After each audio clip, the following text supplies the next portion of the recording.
Hello, Tim from Fair Play Now on the 27th of December 2021, and I'm back after a couple of days off. Hope you can forgive me for having the 25th and the 26th off, but I really just needed to kind of get away from the whole lurgy thing for a couple of days to rest, relax, recharge my batteries and spend some time with Lorraine and other family members and eat, drink and be merry, really. So I don't think I've done too badly, because I think for pretty much the whole of this year I've done at least one video a day. I think I might have had the odd day off here and there in sort of January, February, but certainly from about March of this year onwards I've literally done a video every single day. And yeah, I just felt like I needed to step away for a couple of days from, well, not doing the videos because I like doing these videos, but just from the whole sort of lurgy nonsense. And I haven't even looked at any of the news or any of the sort of Telegram groups or any of the other news sources I look at, although I haven't been 100% away from the nonsense, as I'll explain in a minute, but just kind of looking at things from another angle. But I'm back now, and I hope you all had a fantastic Christmas, or at least one where you didn't have too much aggravation from sort of family members and friends who you perhaps saw who don't think along the lines that we do. So really, I've come back to the news today, and I see that kind of Johnson and sort of all the rest of it are getting together, I think with Whitty and Valance, and they're going to have a little bit of a conflab apparently as to what to do. But looking at a couple of news sources, it seems that it's highly likely that Johnson won't be announcing any further kind of restrictions, which certainly won't be out of the goodness of his heart, of course. I think it might have a little bit more to do with things like this I'm seeing. I am seeing, I'll just get this ready to read out to you, but I am seeing more and more reports from pretty much everywhere really, that's along the lines of this, that people just are venting their dissatisfaction on the whole nonsense now, and that people are waking up here, there and everywhere. But I'll just read this out. I came across this morning when I sort of finally came back to my sort of Telegram groups, and I'm not sure who put this up originally on Facebook, but this is what he says. Watched the new Spider-Man tonight. Very good. Cinema was packed, but the highlight was the adverts. Chris Whitty did a briefing on the importance of roosters. Oh my God, the boos, people throwing popcorn, swear words at the screen. It was so loud. The tide is turning. People have had enough of government intervention into their daily lives over the common cold, which according to the founder of the variant, it is. I was quite taken aback. Keep going, people.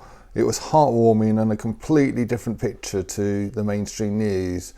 Let me tell you, no one is concerned other than the press. That was pretty bloody obvious. So that is yet another example of a crowd getting together, and just at the slightest provocation of, well, Whitty coming onto the screen probably isn't a slight provocation, to be honest with you, but people are just saying screw you to the government and everything they want you to do, here, there and everywhere now. And I bet up and down the country there was a few choice words said about the government, even amongst sort of normal people as well. And I saw another video this morning, I won't bother linking to it, but he was saying that pretty much every family and group of friends now have their resident conspiracy theorist, you know, people like us. So that's what he said, and I thought that's quite interesting, because that means pretty much everyone now is hearing from the likes of us, not just through these videos, but through sort of, you know, people they know and are talking to directly.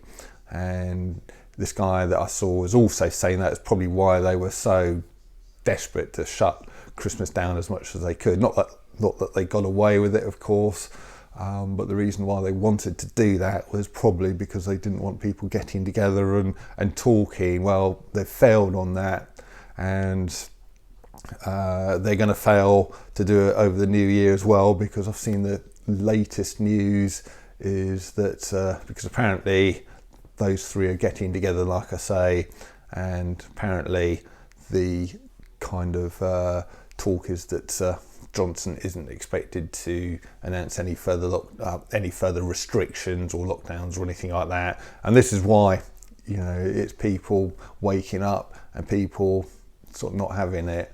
So we need to keep going, and we need to spread the word even further, get even more people awake, and then that kind of reduces the likelihood of any further government nonsense onwards. But yeah, it doesn't really matter what the government says anyway. We're going to have our new year, and we are going to have a good 2022, and we are going to have our Christmas next year, and we are going to be getting our lives back, regardless of what the likes of Whitty, Johnson or anyone else says. So I bet you're all very pleased to see that Whitty is going to get a knighthood. Seems like people who love screwing up other people's lives are kind of getting rewarded for it, and the only reason for that is to sort of legitimise the guy, I guess. And well, look, he's going to be sort of Sir Chris Whitty now, so he can't be all that bad, in a very pathetic attempt to try and keep on legitimising their courses of action. But I don't think it's going to work somehow. I think there's too many people awake now and seen through sort of BS like that, and yeah, I don't think he's going to be enjoying his knighthood or whatever it is for too long, to be honest with you, because I think the day where he sees himself getting arrested and stripped of any kind of honours like that will be in the not too distant future. So I've noticed that my subscriber count has sort of gone up, and it's gone over the 7,000 mark now. So thank you very much to new subscribers. Welcome to the channel, and sort of thank you for the older subscribers here for your continued support. Very much appreciated, and I really can't believe that it's over 7,000 subscribers now. You know, I remember when I had about not even 1,000 subscribers, I saw people like Dan Aston Gregory and his pandemic podcast, and he was on about 7,000 at that time. And I thought, wow, you know, I don't think I'll ever get to that level, because, you know, he's so much more kind of professional than I am, and researches things a lot more than I can. So only the likes of him will get to that many thousand subscribers, and not me. Well, doesn't seem that's the case, really. And I know and I appreciate that every single subscriber isn't just a number. It's not just a number to me. You know, you're not just a number to me.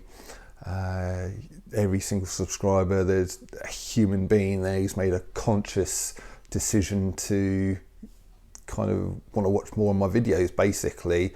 And I do not take that lightly or for granted. So thank you very much. And I've been very reliably informed by this rate of growth of my channel, been very reliably informed by Neil Ferguson that my subscriber count next Christmas will be 10 billion at this rate. And not really sure how he's come to that figure, as there's only not even 8 billion people on the whole planet. But hey, he's a government advisor and his projections are to be trusted, I'm sure.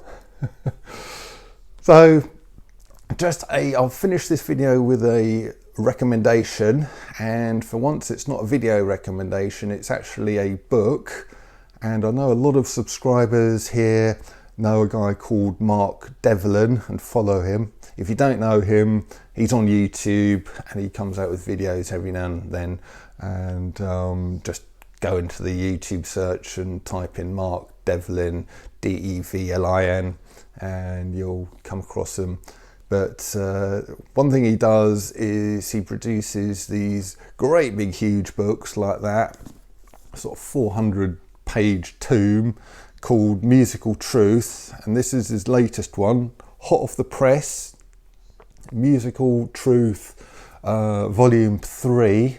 And I got this for myself as a kind of a Christmas present to myself, and I've been reading it over the last few days. I'm actually all that way through already, and just got that little bit there left to read, which I'll probably finish off today. I'll get reading this, but it's a fascinating book, all about kind of the stuff, the weird and wonderful stuff that goes on in the music industry, because Mark Devlin's a DJ, so he knows a lot about the music industry, but also he talks about the whole Lurgy situation and what a load of nonsense it is. And I won't sort of tell you too much about what's in the book, but a very interesting point he makes in here is, have you ever wondered why the Lurgy has got so many different names? It's got the longer one, hasn't it, which kind of shares a name with a make of beer, and also the outer layer of the sun.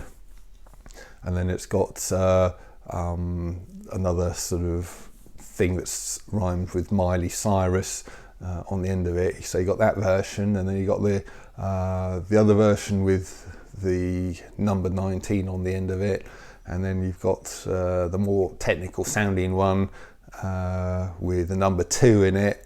And he kind of made the point that it's very similar to when ISIS were sort of running riot here, there and everywhere, because they gave them a lot of different names as well. You know, some people, sometimes it was ISIS, sometimes it was ISIL, sometimes it was Islamic State, and there was one or two other kind of names for them as well. And he was saying in this book that the reason they do that is basically to confuse you. It's not kind of an accident, it's all designed to confuse you and just sort of think, well, why is there so many different names for it? And well, it must be because it's just such a complicated subject. Better not just really look into it ourselves. We better just leave it to the experts and the government to sort out. So I thought that is quite an interesting insight, and I'd never really thought about it, apart from the fact that it was a bit strange that these things always have more than one name. So that is just one of about a zillion golden nuggets in here. And if you want to get a copy of this book, you can get it from the normal sources, but I realise not everybody watching this will want to buy it from Amazon, and in fact I got it direct from Mark himself. All you got to do is email him on markdevlinuk@gmail.com and just send him a message, and he'll send you one of these out. It's quite expensive for really, sort of £25 plus £5 postage, and he will send it out internationally as well, although the postage will obviously be a bit more, but he'll tell you what it is when you email him. But it's worthwhile. It's a very interesting book, quite an easy read as well, and you know, sort of 30 quid for a few days entertainment isn't too bad, I don't think. And by the way, Mark's not paid me anything for this recommendation. It's just totally off my own bat from my own personal experience, so I'm not kind of getting any money for this. Although if I see him at any kind of truther movement, he might end up buying me a cup of coffee or a beer, who knows. But apart from that, I'm not getting any kind of recompense for this recommendation.